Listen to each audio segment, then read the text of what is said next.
Welcome to the Jazz Piano School podcast, where we have one mission, and that is to help as many interested people around the world learn and improve at jazz piano by providing structured and organized jazz piano education.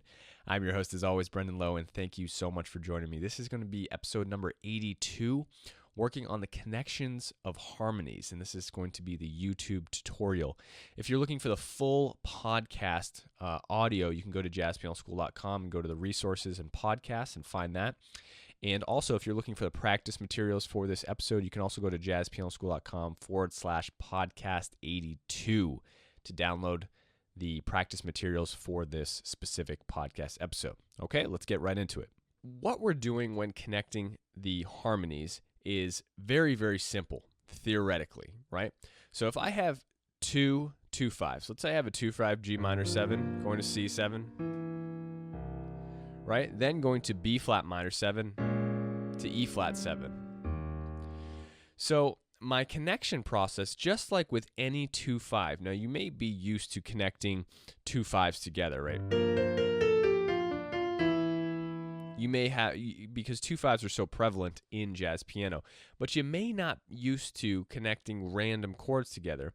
Now I give you kind of a simple process.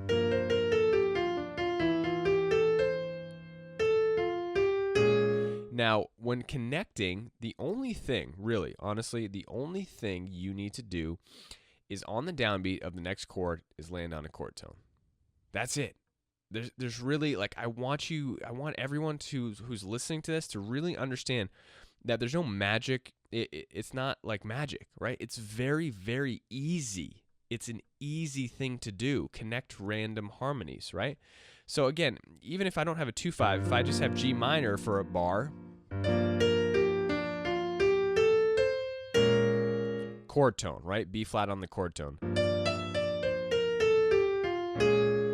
Chord tone, 7, right?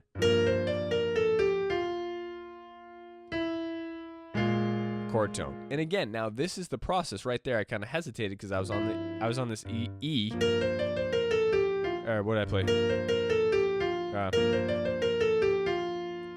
Something like that. I don't really remember. But anyway, when you're on a chord tone, again, it's that mathematical process where it's like, where is a close chord tone I can go to? I was here, so I went to the F. I could have jumped down to the D flat. That's what I was thinking about. That wouldn't have sounded good, obviously, if you can see that. Excuse me, there. That sounded a little bit better. Now, when you're connecting and landing on the chord tone, you want to ensure that the chord tone you're landing on, again, isn't a big jump. Like, when you have that jump in there, I mean, it sounds okay, but it doesn't sound fluid, right? You're really looking for that fluidity to connect the harmonies together. And the closer the chord tone to where you are at on the and to 4, the easier it's going to be, right? Right, so I connected into the 5th there, or the B flat minor. The 3rd. You know, I did one little jump there. I had to skip going to the 7th.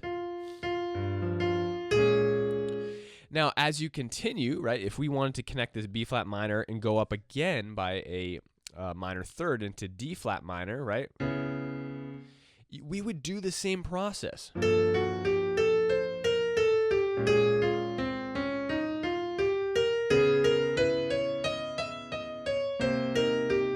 Right, I connected back into C minor 7 there. So this is how you do it. Now, it obviously, like, oh yeah, Brennan, it's that easy, right? Oh, so easy. No, it's not that easy. Theoretically, it's easy. That's the strategy you want to take. Now, implementing takes time. What am I playing over each one? I'm just playing the Dorian mode now over the minor. I mean, you can really play whatever you want, any sort of modes. If you're more familiar with your modes, you can choose certain types of modes. It doesn't just have to be Dorian, obviously, for minor. If we're connecting dominants, you can play a Lydian mode. You can play flat 2, flat 6 dominant. I mean, whatever type of mode you want, altered scale. But as long as you connect into the next one, it doesn't really matter. So if I'm playing a C7 altered, let's say, right, if this is connecting into an A flat major, right, I would just simply need to land on a chord tone for my connection. And 2 and 3 and 4 and 1, right? 1 1 and 2 and 3 and 4 and 1. There's my root, right? 1 and 2 and 3 and 4 and 1, 5. Now the the harmonic progression of C altered, you know, it's not that strong of a progression, so it sounds a little funky. But if I was soloing, right, 1, 2, 1, 2, 3, 4. I simply land on a chord tone, or anticipate it. I landed on the and of 4 there on a chord tone.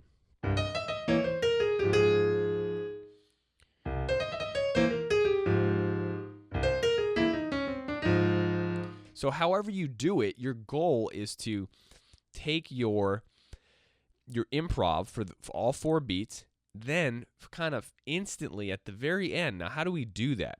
We simply just need to know the chord tone. The very first step is knowing all the chord tones so well, right? You need to know what chord tones you have available closest to you at all times, right? So if I'm on a G minor 7, and my line, let's say I'm improvising, and my line has taken me, and I'm on an A. If I'm connecting into an E flat major 7, I need to know immediately what chord tones are closest to this A. I have B flat here, and I have G. So if on the and of 4, right, of my measure, let's say I played 1 and 2 and 3 and 4, and now I need to know what chord tones are closest to that note to connect into it. Right? 1 and 2 and 3 and 4 and 1.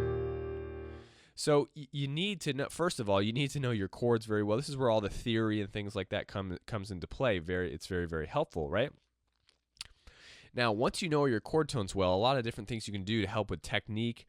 At JPS, we always focus on theory, technique, improv, and repertoire in those 4 specific categories. Now, with your technique, you can arpeggiate your chord tones. This is going to help your technique and your theory at the same time, right? You can go through all your minor chords. You can go through your 2-5-1s. You can go through all your dominant chords alone, you know? So let's say I was just choosing to do my minor chords. I can go around the circle of fourths.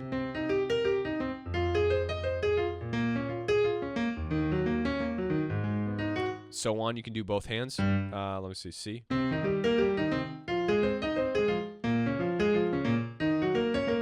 Then I can do all my dominant chords, right? You don't have to go in the circle of fourths, right? This is how we recommend at JPS, practicing first, going through the circle of fourths. Then we can start to do whole steps and half steps, or scalar motion. We can take all our minor chords within the C major scale.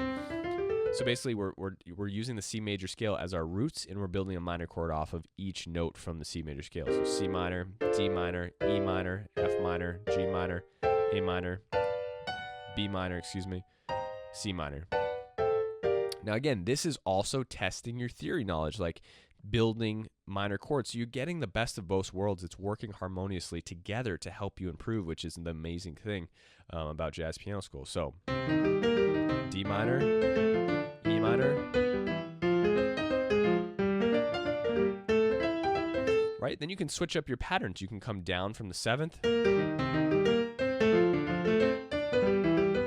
right? You can play your bass notes.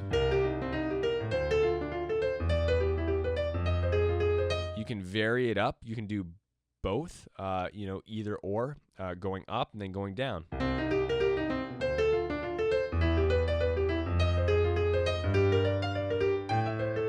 Right? So there's so many different ways. You can go up twice and down twice.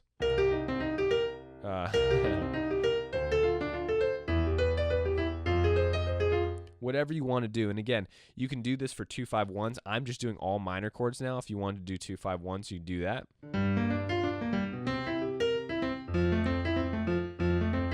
Then you can go to your next 2-5-1, right? So again, the purpose of these exercises is to learn the chord tones so well that it doesn't matter. You know, if you take 4 random chords, if I have E major 7 and I'm going to an A flat major 7 to B flat 7 to E flat minor 7.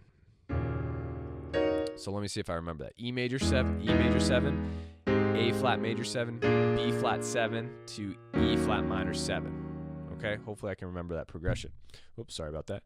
So again, I know my chord tones for these chords. So all I have to do is create a line and make sure that I land on beat 1 of a chord tone to each next chord. Okay, so I'll do it slowly here.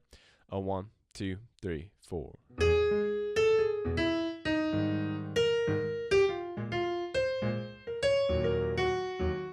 That's it. I mean, now the solo obviously doesn't sound, that great, because there's another. I want you to know there's a number of different things happening, and that's why it doesn't sound that great. First of all, the harmonic progressions from E major 7 to A flat major 7 to B flat 7 to E flat minor 7. Those are very random, right? They're random progressions. They don't actually create strong movements harmonically, so it sounds very odd. Okay, so sometimes when you're playing tunes, maybe originals, you might have some different movements that just sound odd. So soloing over it is kind of difficult because the movements harmonically aren't very supportive, right? So it's kind of difficult actually to create a nice melody over just random chord changes. Let me try again for you, okay? 1, 2, 3, 4.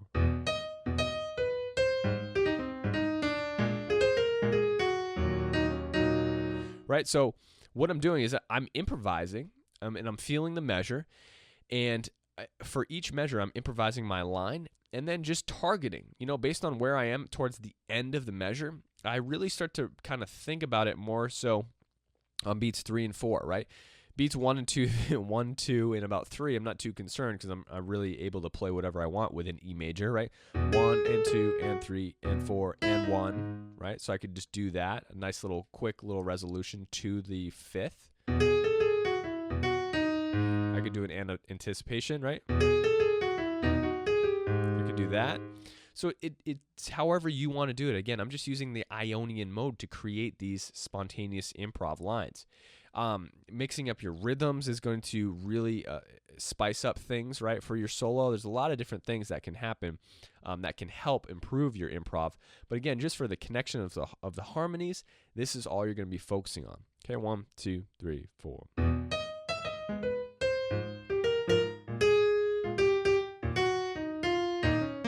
Right? Motifs are really helpful. I played a rhythmic motif there. But so again, if you're playing, what I recommend doing to practice this is taking 2 chords, pick whatever 2 chords you want, and then improvising so that you're connecting them. So maybe you pick C minor, and then you pick, again, another random chord like I showed you today, D7. Right? So you have your C minor, and I landed on that 5th there. Landed on the root there. And it doesn't have to be all 8th notes.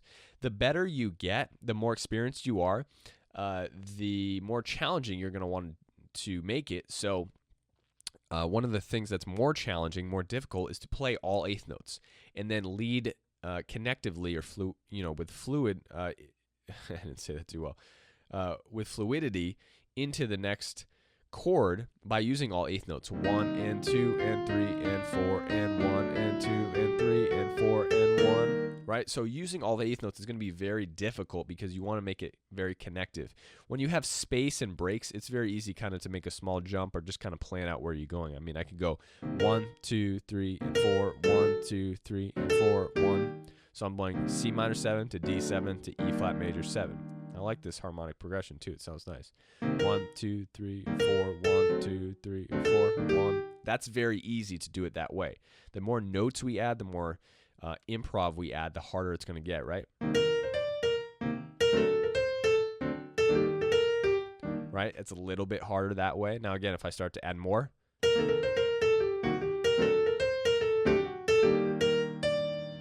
that is even harder because I'm adding more, and I need to be really focusing on how I'm going to lead into that chord tone.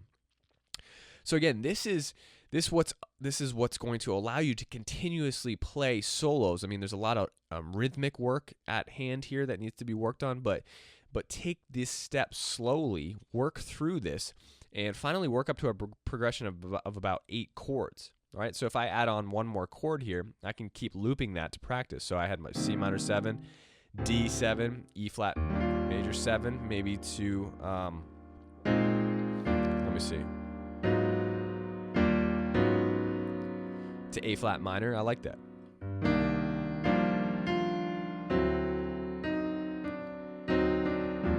make the D7 a flat 9 chord. Sounds a little bit better harmonically.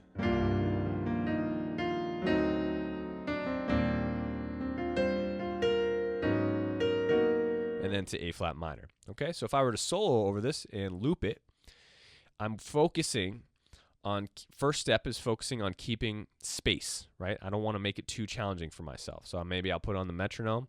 I'll just play bass notes. 1, 2, 1, 2, 3, 4.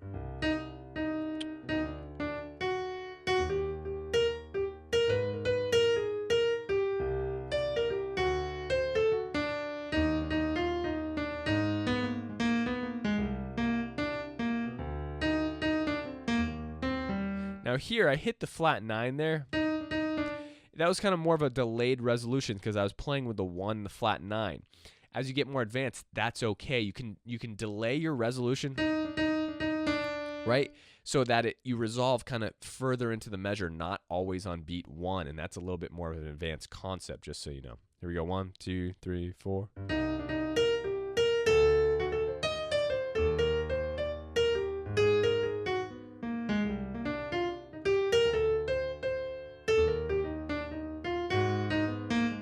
So again, that's all you do. Then you can kind of start to open it up a little bit more. You maybe get away from your bass notes. You can add more space, more motifs, more eighth notes if you want, just more complex lines. You can add your left hand moving to your rootless voicings and whatnot. Really create more of a solo piano environment. 1, 2, 1, 2, 3, 4.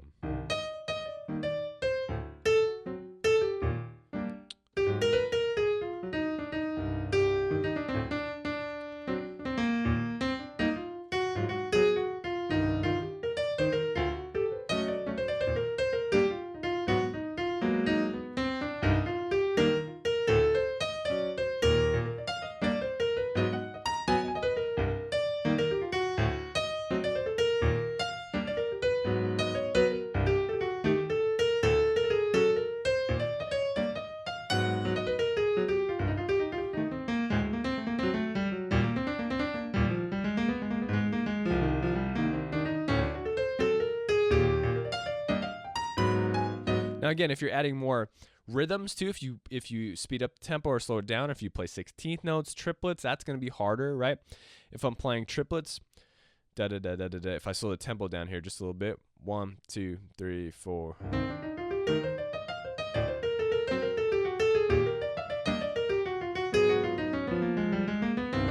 Right, I'm playing all triplets in ensuring that I land on another chord tone on beat 1 to connect it, right? 1, 2, triplet, triplet.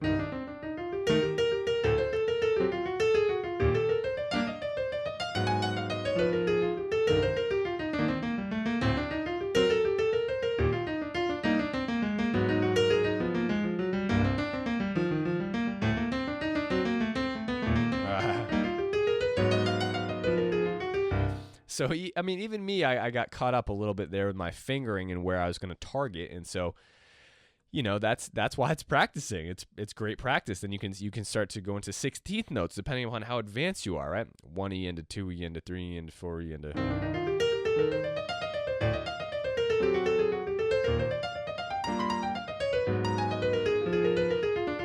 Right, and then you can speed up the tempo, so on and so forth. And again, if you start practicing random chords, if you have a random chord practice sheet, this is great practice, right?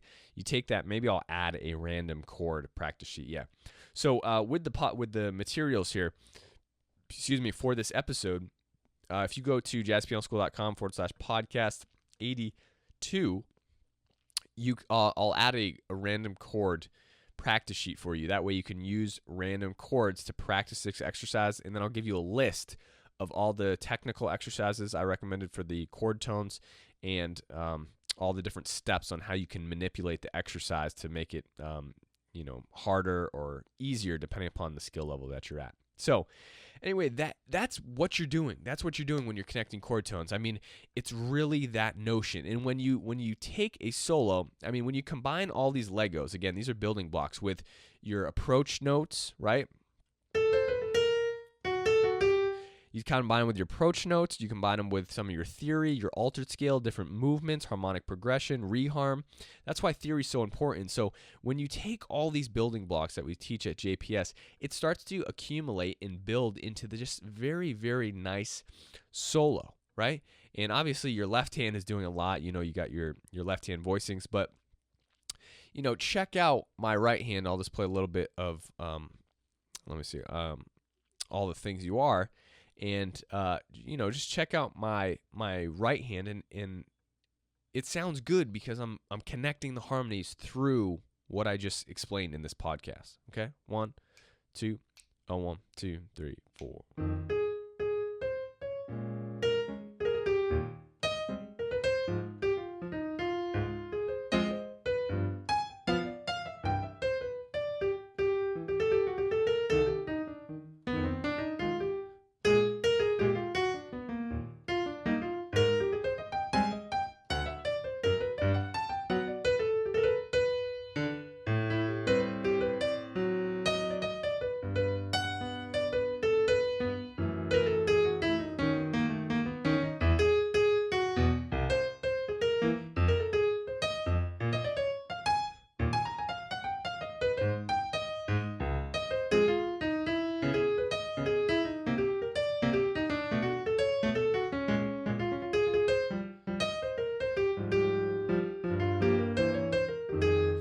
So again, the reason it sounds good in that when you hear a pianist and you're like, oh wow, I really like that. It's melodic. It sounds nice. It's moving through the harmonies. It's a combination of their connections, right? Landing on chord tones, their rhythms they're using, their space, right? And their phrasing. That's it. That's it. I mean, I wasn't really playing too much, not to mention my left hand. If we take my left hand out of the picture, just talk about my right hand line and creating just nice, melodic, simple. I mean, the stuff I was playing was pretty simple.